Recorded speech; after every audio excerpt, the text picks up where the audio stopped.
किस्से गलियारों के पेश करते हैं रविंद्रनाथ टैगोर का लिखा उपन्यास चोखरबाली। इसके 6 भाग आप पहले सुन चुके हैं। अब 7वां। तीसरा पत्र। रूठना जो कतई नहीं जानता वो भी क्या प्यार करता है। अपने प्यार को अनादर और अपमान से बचाए न रख सकूं तो वो तुम्हें दूंगी कैसे।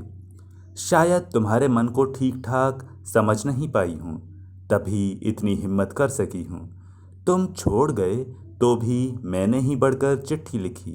जब तुम चुप हो गए थे तब भी मन की कह गई हूँ। मगर तुम्हारे साथ अगर गलती की है तो वो भी क्या मेरा ही कसूर है। शुरू से आखिर तक सारी बातें एक बार दोहरा कर देखो तो सही कि मैंने जो कुछ समझा था वो तुम्ही ने नहीं समझाया क्या। चाहे जो हो, गलत हो या सही, जो लिखा है वो मिटने का नहीं, जो दिया है वो वापस नहीं ले सकूंगी, यही शिकायत है। छी छी, ऐसी शर्म में भी नारी के नसीब में आती हैं। लेकिन इससे ये हरगिज़ न समझना कि जो प्यार करती है वो अपने प्यार को बार बार अपमानित कर सकती है। साफ बताओ कि मेरी चिट्ठी की चाहत नहीं हो तो बताओ, और इसका जवाब न मिला तो यहीं तक बस। महेंद्र से और न रहा गया। मन में बोला, खूब नाराज होकर ही घर लौट रहा हूँ। विनोदनी का ख्याल है, मैं उसे भूलने के लिए घर से भाग खड़ा हुआ हूँ। उसकी इस हेकड़ी को भुलाने के लिए ही महेंद्र ने उसी दम घर लौट जाने का संकल्प लिया। इतने में बिहारी आ गया। उसे देखते ही महेंद्र के मन की उमंग दुगनी हो गई। अब तक संदेहों के चलते बिहारी से उसे ईर्ष्या होती रही थी और दोनों की गांठ पड़ती जा रही थी। चिट्ठी पढ़ने के बाद और ज़्यादा आवेग में उसने उसकी आगवानी की। लेकिन बिहारी का चेहरा आज उतरा हुआ था। महेंद्र ने सोचा, बेचारे ने इस बीच विनोदनी से जरूर मुलाकात की होगी और वहां से ठोकर खाकर आया है। उसने पूछा, क्यों भाई, इस बीच मेरे घर गए थे कभी। बिहारी ने कहा, वहीं से होकर आ रहा हूं अभी। बिहारी मन ही मन बिहारी की पीड़ा का अनुमान करके महेंद्र को अच्छा न लगा। उसने मन में कहा, अभागा, किसी महिला ने कभी उसे नहीं चाहा। फिर भी उसने बातचीत शुरू करते हुए पूछा, कैसे हैं सब। इस बात का जवाब देने के बजाय वो बोला, घर छोड़कर अचानक यहाँ। महेंद्र ने कहा, इधर लगातार नाइट ड्यूटी पड़ रही है, वहाँ दिक्कत हो रही थी।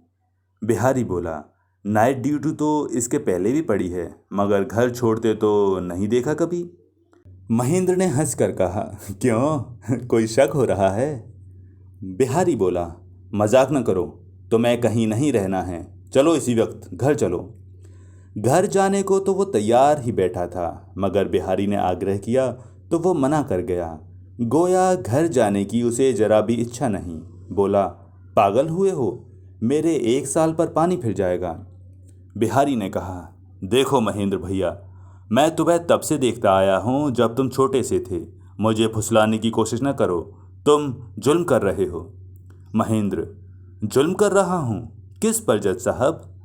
बिहारी नाराज होकर बोला, तुम सदा दिल की तारीफ करते आए हो, अब तुम्हारा दिल कहाँ गया। महेंद्र, फिलहाल तो अस्पताल में है। बिहारी, चुप रहो, तुम यहाँ हंस हंस कर मुझसे मजाक कर रहे हो और वहाँ तुम्हारी आशा तुम्हारे कमरों में रोती फिर रही है। आशा के रोने की बात सुनकर अचानक महेंद्र को धक्का लगा। अपने नए नशे में उसे उसकी सुध न थी कि दुनिया में और भी किसी का सुख दुख है। वो चौंका, पूछा, आशा क्यों रो रही है। बिहारी ने अपनी आंखों से जो कुछ देखा आदि से अंत तक कह सुनाया। उसे याद आ गया कैसे विनोदनी से लिपटकर आशा की आंखें बह रही थीं। उसका गला रुंध गया। महेंद्र को खूब पता था कि आशा का मन वास्तव में किधर है। महेंद्र बोला, खैर चलो, गाड़ी बुला लो। महेंद्र घर पहुंचा। उसका चेहरा देखते ही आशा के मन का सारा संदेह कोहरा के समान एक ही चढ़ में फट गया। अपनी चिट्ठियों की बात सोचकर महेंद्र के सामने मारे शर्म के वो सिर न उठा सकी। इस पर महेंद्र ने शिकवा किया, ऐसे आरोप लगाकर तुमने चिट्ठियां लिखी कैसे। और उसने जाने कितनी बार पड़ी हुई वे चिट्ठियां अपनी जेब से निकाली। आशा ने गिड़गिड़ा कर कहा, तुम्हारे पैर पड़ती हूँ, इन चिट्ठियों को फाड़ फेंको। महेंद्र से उन चिट्ठियों को ले लेने के लिए वो उतावली हो गई। महेंद्र ने उसे रोक कर चिट्ठियों को जेब के हवाले किया। कहा, मैं काम से गया और तुमने मेरा मतलब ही नहीं समझा, मुझ पर संदेह किया। छल छलाती आंखों से आशा बोली, अब की बार मुझे माफ़ कर दो, आइंदा ऐसा न होगा। महेंद्र ने कहा, कभी नहीं। आशा बोली, कभी नहीं। महेंद्र ने उसे अपने पास खींचकर चूम लिया। आशा बोली, लाओ चिट्ठियां दे दो, फाड़ डालूं। महेंद्र बोला, रहने दो उन्हें। आशा ने विनय से ये समझा, मेरी सजा के रूप में इन्होंने चिट्ठियां रख ली हैं। चिट्ठियों के चलते आशा का मन विनोदनी की तरफ से जरा ऐंठ गया। पति लौट आए, ये खबर वो विनोदनी से कहने न गई, बल्कि उससे कतराती रही। विनोदनी इसे ताड़ गई और काम के बहाने बिल्कुल दूर ही रही। महेंद्र ने सोचा, अजीब है, सोचा था अब की बार विनोदनी को मजे से देख पाऊंगा, उल्टा ही हुआ। फिर उन चिट्ठियों का मतलब? महेंद्र ने अपने मन को इसके लिए सख्त बनाया कि नारी के दिल को अब कभी समझने की कोशिश नहीं करेगा। सोच रखा था, विनोदनी पास आना भी चाहेगी तो मैं दूर दूर रहूंगा। अभी उसके जी में आया, ना ये तो ठीक नहीं हो रहा है। सचमुच ही हम लोगों में कोई विकार आ गया है। खुले दिल की विनोदनी से बातचीत, हंसी दिल्लगी करके संदेह की इस घुटन को मिटा डालना ही ठीक है। उसने आशा से कहा, लगता है मैं ही तुम्हारी चोखरबाली हो गया। उनकी तो अब झांकी भी नहीं दिखाई पड़ती। उदास होकर आशा बोली, जाने उसे क्या हो गया है। इधर राजलक्ष्मी आकर रोनी सी होकर बोली, बेटी अब तो विपिन की बहू को रोकना मुश्किल हो रहा है। महेंद्र चौंकते मगर अपने पर नियंत्रण करते हुए उसने पूछा, क्यों माँ? बेटा वो तो अब की बार अपने घर जाने के लिए अड़ गई है। तुझे तो किसी की खातिरदारी आती नहीं। एक पराई लड़की अपने घर आई है, उसका अगर घर के लोगों जैसा आदर मान न हो तो कैसे रहे। विनोदनी सोने के कमरे में चादर सी रही थी। महेंद्र गया, आवाज दी, बाली। विनोदनी संभल कर बैठी। पूछा, जी महेंद्र बाबू। महेंद्र बाबू ने कहा, अजीब मुसीबत है, ये हजरत महेंद्र बाबू कब से हो गए। अपनी सिलाई में आंखें गड़ाए हुए ही विनोदनी बोली, फिर क्या कहकर पुकारूं आपको। महेंद्र ने कहा, जिस नाम से अपनी सखी को बुलाती हो, चोखर बाली। और दिन की तरह विनोदनी ने मजाक करके कोई जवाब न दिया। वो अपनी सिलाई में लगी रही। महेंद्र ने कहा, लगता है वही सच्चा रिश्ता है, तभी तो दोबारा जुड़ पा रहा है।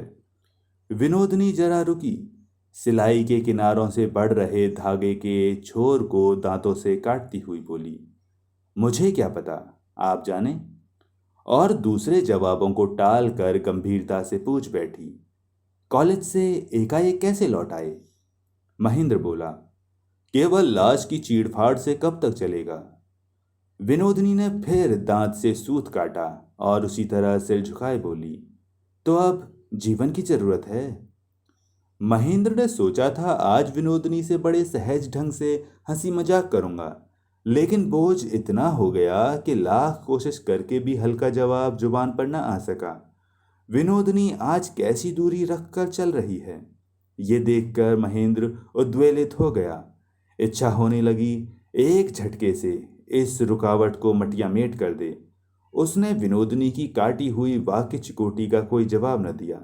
अचानक उसके पास जा बैठा, बोला, तुम हम लोगों को छोड़कर जा क्यों रही हो, कोई अपराध हो गया है मुझसे। विनोदनी इस पर जरा खिसक गई। सिलाई से सिर उठाकर उसने अपनी बड़ी बड़ी आंखें महेंद्र की ओर लगाकर कहा, काम धंधा तो हर किसी को है, आप सब छोड़कर कहीं और रहने चल दिए, वो क्या किसी अपराध से कम है। महेंद्र को कोई अच्छा जवाब ढूंढे न मिला।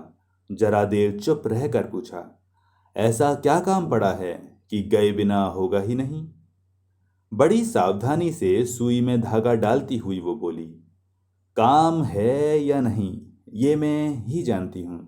आपको इसकी फेहरिस्त क्या दूँ? महेंद्र खिड़की के बाहर चिंतित सा बड़ी देर तक एक नारियल की फुनगी पर नजर टिकाए चुपचाप बैठा रहा। विनोदनी चुपचाप सिलाई करती रही। ये हाल कि फर्श पर सुई गिरे तो आवाज सुनाई दे। बड़ी देर बाद महेंद्र अचानक बोल उठा। हठात जो निस्तब्धता भंग हुई। विनोदनी चौंक पड़ी। उसकी उंगली में सुई चुभ गई। महेंद्र ने पूछा, किसी भी तरह से न रुक सकोगी? सुई चुभी उंगली का खून चूसती हुई विनोदनी ने कहा, विनती किस बात की? मैं रही न रही, आपको क्या फर्क पड़ता है? कहते कहते उसका गला भर आया। फिर झुककर वो सिलाई में लग गई। लगा उसकी पलकों की कोर में आंखों की हल्की सी रेखा झलक पड़ी है। माघ का अपराह्न उधर शाम के अंधेरे में खोने लगा था। लम्हे भर में महेंद्र ने विनोदनी का हाथ दबाकर रूंधे और सजल स्वर में कहा, अगर इससे मेरा कुछ बिगड़ता हो तो रुकोगी? विनोदनी ने झट से हाथ छुड़ा लिया। थोड़ा सरक कर बैठ गई। महेंद्र चौंका। अपनी अंतिम बात अपने ही कानों में व्यंग जैसी गूंजती रही। दोषी जीभ को उसने दांतों से काटा। फिर कुछ कहते न बना। घर में सन्नाटा छाया था। तभी आशा आ गई।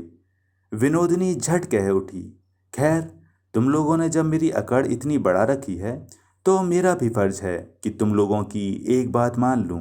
जब तक विदा नहीं करोगे मैं यहीं रहूंगी। पति की कामयाबी से फूली न समाती हुई आशा सखी से लिपट गई। बोली, तो फिर यही पक्का रहा। 3 बार कबूल करो कि जब तक हम विदा नहीं करते तब तक रहोगी, रहोगी, रहोगी। विनोदिनी ने 3 बार कबूल किया। आशा ने कहा, भाई बाली, रहना तो पड़ेगा। फिर नाकों चबे क्यों चबाएं? अंत में मेरे पति से हार माननी ही पड़ी। विनोदिनी ने हंसकर बोला, भाई साहब, हार मैंने मानी कि तुमने मानी? महेंद्र को जैसे काठ मार गया हो। लग रहा था जैसे उसका अपराध तमाम कमरों में बिखरा पड़ा है। उसने गंभीर होकर कहा, हार तो मेरी ही हुई है। और वो कमरे से बाहर चला गया और दूसरे ही क्षण फिर अंदर आया। आकर विनोदिनी से कहा, मुझे माफ कर दो। विनोदिनी बोली, क्या कसूर किया है तुमने लाला जी? महेंद्र बोला, तुम्हें यूं जबरदस्ती यहाँ रोक रखने का हमें कोई अधिकार नहीं। विनोदिनी हंसकर बोली, जबरदस्ती कहाँ की है? प्यार से सीधी तरह ही तो रहने को कहा। ये जबरदस्ती थोड़े है। आशा 16 आने सहमत होकर बोली, हरगिज नहीं। विनोदिनी ने कहा, भाई साहब, तुम्हारी इच्छा है मैं रहूं। मेरे जाने से तुम्हें तकलीफ होगी, ये तो मेरी खुशकिस्मती है। क्यों भाई बाली, ऐसे सहृदय दुनिया में मिलने कितने हैं? और दुख में दुखी, सुख में सुखी भाग्य से कोई मिला तो मैं ही इसे छोड़कर जाने को क्यों उतावली हूँ? पति को चुप रहते देख आशा जरा खिन्न मन से बोली, बातों में तुमसे कौन जीते? मेरे स्वामी तो हार मान गए, अब जरा रुक भी जाओ। महेंद्र फिर तेजी से बाहर हो गया। उधर बिहारी कुछ देर राजलक्ष्मी से बातचीत करके महेंद्र की ओर आ रहा था। दरवाजे पर ज्यों ही बिहारी पर नजर पड़ी, महेंद्र बोल उठा, भाई बिहारी, मुझसा नालायक दुनिया में दूसरा नहीं। उसने कुछ ऐसे कहा कि बात कमरे में पहुंच गई। अंदर से उसी दम पुकार हुई, बिहारी बाबू। बिहारी ने कहा, अभी आया विनोद भाभी। कमरे में जाते ही बिहारी ने तुरंत आशा की तरफ देखा। घूंघट में से जितना भर दिखाई पड़ा उसमें विषाद या वेदना की कोई निशानी ही न थी। आशा उठकर जाने लगी। विनोदनी उसे पकड़े रही। कहा, ये तो बताएं भाई साहब, मेरी चोखरबाली से आपका सौत का नाता है क्या? आपको देखते ही वो भाग क्यों जाना चाहती है? आशा ने शर्मा कर विनोदनी को झिड़का। बिहारी ने हंसकर कहा, इसलिए कि विधाता ने मुझे वैसा खूबसूरत नहीं बनाया है। विनोदनी, देख लिया भाई बाली, बिहारी बाबू किस कदर बचाकर बात करना चाहते हैं। इन्होंने तुम्हारी पसंद को दोष नहीं दिया, दिया विधाता को। लक्ष्मण जैसे सुलक्षण देवर को पाकर तुझे आदर करना न आया, तेरी ही तकदीर खोटी है। बिहारी, इस पर तुम्हें अगर तरस आए विनोद भाभी, तो फिर मुझे शिकवा ही क्या रहे। विनोदनी, समुद्र तो है ही, फिर भी बादलों के बरसे बिना चातक की प्यास क्यों नहीं मिटती। आशा को आखिर रोक कर न रखा जा सका। वो जबरदस्ती हाथ छुड़ाकर चली गई। बिहारी भी जाना चाहता था। विनोदनी ने कहा, महेंद्र बाबू को क्या हुआ है, कह सकते हैं आप। बिहारी ठिठक पड़ा। बोला, मुझे तो कुछ पता नहीं। कुछ हुआ है क्या? विनोदनी बोली, पता नहीं, मुझे तो ठीक नहीं दिखता। उत्सुक होकर बिहारी कुर्सी पर बैठ गया। पूरी तरह सुन लेने के ख्याल से वो उन्मुख होकर विनोदनी की ओर ताकता रहा। विनोदनी कुछ न बोली, मन लगाकर चादर सीने लगी। कुछ देर रुककर वो बोला, तुमने महेंद्र में खास कुछ गौर किया क्या? विनोदनी बड़े सहज भाव से बोली, क्या जाने, मुझे तो ठीक नहीं दिखता। मुझे तो अपनी बाली के लिए फिक्र होती है। और एक लंबी सांस लेकर वो सिलाई छोड़कर जाने लगी। बिहारी ने व्यस्त होकर कहा, जरा बैठो भाभी। विनोदनी ने कमरे के सारे खिड़की किवाड़ खोल दिए, लालटेन की बत्ती जला दी और सिलाई का सामान लिए बिस्तर के उस छोर पर जा बैठी। बोली, मैं तो यहाँ सदा रहूंगी नहीं। मेरे चले जाने पर मेरी किरकिरी का ख्याल रखना, वो बेचारी दुखी ना हो। कहकर मन के उद्वेग को जब्त करने के लिए उसने मुंह फेर लिया। बिहारी बोल पड़ा, भाभी, तुम्हें रहना ही पड़ेगा। तुम्हारा अपना कहने को कोई नहीं। इस भोली लड़की को सुख दुख में मचाने का भार तुम लो। कहीं तुम छोड़ गई तो फिर कोई चारा नहीं। विनोदनी, भाई साहब, दुनिया का हाल तुमसे छिपा नहीं। मैं यहाँ सदा कैसे रह सकती हूँ? लोग क्या कहेंगे? बिहारी, लोग जो कहें, तुम ध्यान ही मत दो। तुम देवी हो। एक असहाय लड़की को दुनिया की ठोकरों से बचाना तुम्हारे ही योग्य काम है। विनोदनी का रोआं रोआं पुलकित हो उठा। बिहारी के इस भक्ति उपहार को वो मन से भी गलत मानकर ठुकरा न सकी। हालांकि वो छलना कर रही थी। ऐसा व्यवहार उसे कभी किसी से न मिला था। विनोदनी के आंसू देखकर बिहारी मुश्किल से अपने आंसू जब्त करके महेंद्र के कमरे में चला गया। बिहारी को ये बात बिल्कुल समझ में न आई कि महेंद्र ने अचानक अपने आप को नालायक क्यों कह दिया। कमरे में जाकर देखा, महेंद्र नहीं था। पता चला वो टहलने निकल गया है। पहले बेवजह वो घर से कहीं बाहर नहीं जाया करता था। जाने पहचाने लोगों के घर के बाहर उसे बड़ी परेशानी होती। बिहारी सोचता हुआ धीरे धीरे अपने घर चला गया। विनोदनी आशा को अपने कमरे में ले आई। उसे छाती से लगाकर छल छलाई आंखों से कहा, भई बाली, मैं बड़ी अभागिन हूँ, बड़ी बदशकुन हूँ। आशा दुखी मन से बोली, ऐसा क्यों कहती हो बहन? सुबकते बच्चे की तरह वो आशा की छाती में मुंह गाड़ कर बोली, मैं जहाँ भी रहूंगी बुरा ही होगा। मुझे छोड़ दे बहन, छुट्टी दे, मैं अपने जंगल में चली जाऊं। महेंद्र से बिहारी की मुलाकात न हो सकी, इसलिए कोई बहाना बनाकर फिर वो यहाँ आया ताकि आशा और महेंद्र के बीच की आशंका वाली बात को और कुछ साफ तौर से जान सके। वो विनोदनी से ये अनुरोध करने के लिए का बहाना किए आया कि कल महेंद्र को अपने यहाँ भोजन के लिए आने को कहे। उसने आवाज़ दी, विनोद भाभी। और बाहर से ही बत्ती की मध्यम रोशनी में गीली आंखों वाली दोनों सखियों को आलिंगन में देखकर वो ठिठक गया। अचानक आशा के मन में हुआ कि हो न हो, आज बिहारी ने जरूर विनोदनी से कुछ निंदा की बात की है, तभी वो जाने की बात कर रही है। ये तो बिहारी बाबू की बड़ी जाती है। अच्छे मिजाज के नहीं हैं। कोड़ कर आशा बाहर निकल आई और बिहारी भी विनोदनी के प्रति मन की भक्ति की ओर बढ़कर बेरंग वापस हो गया। रात को महेंद्र ने आशा से कहा, चुन्नी, मैं सुबह की गाड़ी से बनारस चला जाऊंगा। आशा का कलेजा धक से रह गया। पूछा, क्यों? महेंद्र बोला, काफी दिन हो गए, चाची से भेंट नहीं हुई। महेंद्र की ये बात सुनकर आशा शर्मिंदा हो गई। उसे ये इससे भी पहले सोचना चाहिए था। अपने सुख दुख के आकर्षण में वो अपनी स्नेहमयी मौसी को भूल गई। महेंद्र ने कहा, अपने स्नेह की एकमात्र धाती को वो मेरे ही हाथों सौंप गई हैं। उन्हें एक बार देखे बिना मुझे चैन नहीं मिलता।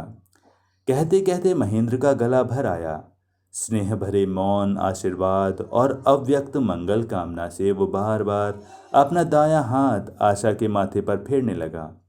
अचानक ऐसे उमड़ आए स्नेह का मर्म आशा न समझ सकी। उसका हृदय केवल पिघलकर आंखों से बहने लगा। आज ही शाम को स्नेहवश विनोदिनी ने उसे जो कुछ कहा था याद आया।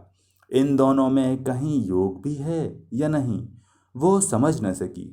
लेकिन उसे लगा ये मानो उसके जीवन की कोई सूचना है, अच्छी बुरी कौन जाने। भय से व्याकुल होकर उसने महेंद्र को बाहों में जकड़ लिया। महेंद्र उसके नाहक संदेह के आवेश को समझ गया। बोला, चुन्नी, तुम पर तुम्हारी पुण्यवती मौसी का आशीर्वाद है। तुम्हें कोई खतरा नहीं। तुम्हारी ही भलाई के लिए वो अपना सर्वस्व छोड़कर चली गईं। तुम्हारा कभी कोई बुरा नहीं हो सकता। इस पर आशा ने निडर होकर अपने मन के भय को निकाल फेंका। पति के इस आशीर्वाद को उसने अक्षय कवच के समान ग्रहण किया। मन ही मन उसने मौसी के चरणों की धूल को बार बार अपने माथे से लगाया और एकाग्र होकर बोली, तुम्हारा आशीर्वाद सदा मेरे स्वामी की रक्षा करे। दूसरे दिन महेंद्र चला गया। विनोदिनी ने जाते समय कुछ न बोला। विनोदिनी मन में कहने लगी, गलती खुद की और गुस्सा मुझ पर। ऐसा साधु पुरुष तो मैंने नहीं देखा, लेकिन ऐसी साधुता ज्यादा दिन नहीं टिकती। बहुत दिनों के बाद अचानक महेंद्र को आते देखकर एक ओर तो अन्नपूर्णा गदगद हो गई, दूसरी ओर उन्हें ये शंका हुई कि शायद आशा की माँ से फिर कुछ चकचक हो गई है। महेंद्र उसी की शिकायत पर दिलासा देने आया है। छुटपन से ही महेंद्र मुसीबत पड़ने पर अपनी चाची की शरण में जाता रहा है। कभी किसी पर उसे गुस्सा आया तो चाची ने उसे शांत कर दिया, और कभी उसे कोई तकलीफ हुई तो चाची ने धीरज से सहने की नसीहत दी। लेकिन विवाह के बाद से जो सबसे बड़ा संकट महेंद्र पर आ पड़ा, उसके प्रतिकार की कोशिश तो दूर रही, सांत्वना देने तक में वो असमर्थ रहीं। इसके बारे में जब वो ये समझ गईं कि चाहे जैसे भी वो हाथ डालें घर की अशांति दुगनी हो जाएगी, तो उन्होंने घर ही छोड़ दिया। बीमार बच्चा जब पानी के लिए चीखता रोता है और पानी देने की मनाही होती है, तो दुखिया माँ जैसे दूसरे कमरे में चली जाती है। अन्नपूर्णा ठीक वैसे ही काशी चली गई थी। सुदूर तीर्थ में रहकर धर्म कर्म में ध्यान मन लगाकर दीन दुखिया को कुछ भुलाया था। महेंद्र क्या फिर उन्हीं झगड़े झंझटों की चर्चा से उनके छिपे घाव पर चोट करने आया है?